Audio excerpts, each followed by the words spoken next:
Belum 100 hari menjabat sebagai Presiden Prabowo Subianto telah melakukan gebrakan di sejumlah kebijakan yang ia buat. Satu persatu janji politik yang pernah diumbar semasa kampanye lalu telah diwujudkan.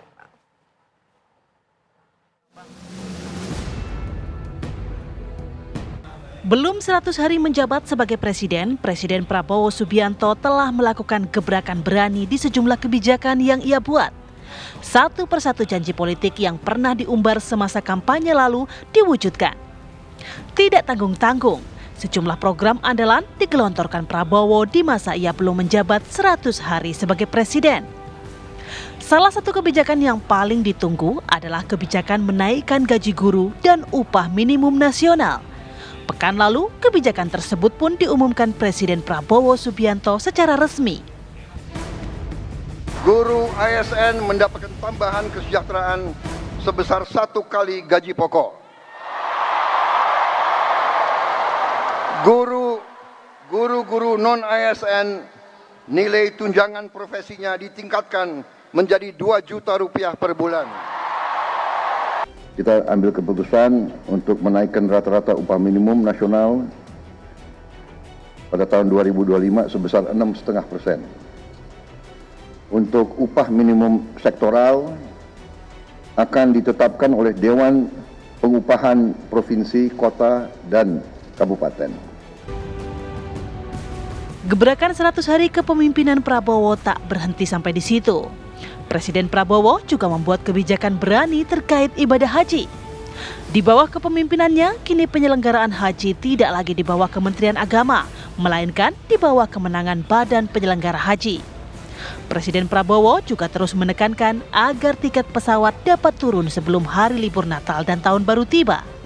Kebijakan fantastik yang kini juga ditunggu implementasinya adalah program makan bergizi gratis.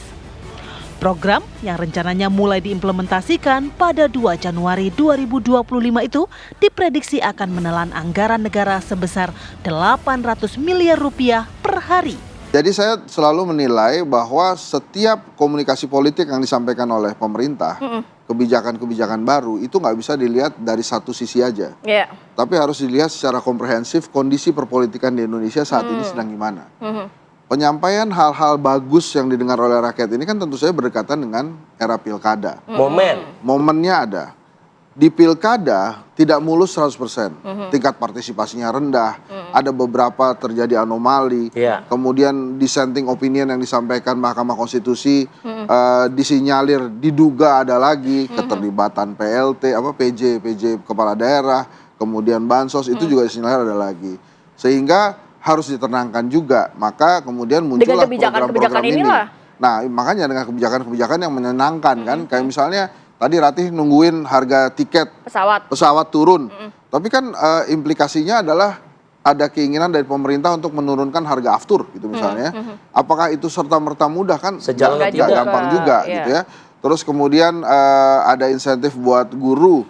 Kemudian ada kenaikan upah UMR 6,5%. Itu kan juga akan selalu direspon begitu cepatnya oleh buruh dan tenaga kerja. Dan oleh pasar juga mungkin orang market. Nah, mungkin pengusaha justru akan melambat tuh merespon itu. 6,5% kan tidak mudah. Makanya hal-hal seperti ini kan yang ditakutkan adalah PHP-nya gitu. Ini PHP nggak nih? Apa implikasinya kalau PHP nanti? Rakyat marah.